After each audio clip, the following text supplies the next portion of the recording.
Dit afbrekbare kratsje vangt Lietse moksels en kan op een lange termijn het eiland Grien helpen te oelibjen. Het is hier dat de zeespiegel jeder omheeg als omleeg gaat. Het is nog een experiment.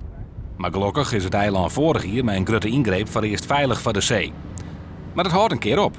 Natuurlijke processen met hulp van mokselbanken en zeegas mat het dan oernemen. Maar mokselbanken ontstaan net zo makkelijk. En daarom wordt de sjoen naar deze kratsjes als een oplossing. De bedoeling is dat je uiteindelijk vanzelf jonge moksels daarin vestigen. Dus jonge mossels die zitten in eerste instantie in het water. En als ze dan ongeveer een millimeter groot zijn, dan zie je zo'n plakje op de boeien. En meestal wil ze dan direct opeten door krabben en garnalen. En het is ook vaak lastig voor ze om een plakje te vinden waar ze goed vastzetten kunnen. En dat kan ook op dit plak. Het is duidelijk geen lieds-experiment.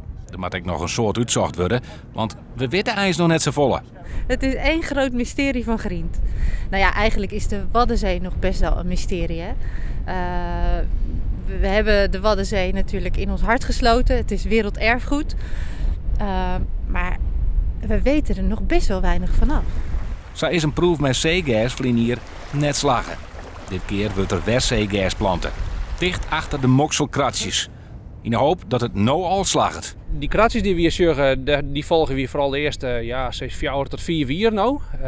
Dus het is al voor u een belangrijke eerste stap dat het eerst vol met mossels zit.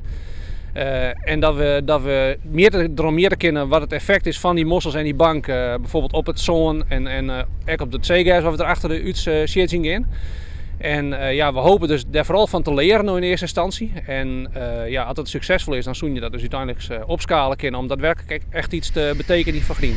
Wat deze oplossing werkt, is er minder afslag aan één kant van het eiland en groeit Grien op de leienkant.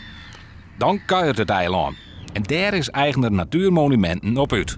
We vinden het de moeite waard als we bijvoorbeeld erachter komen hoe het eiland Grient zichzelf beweegt. Hoe de dynamiek is van de bodem, van de golven, van het transport van zand en van schelpen.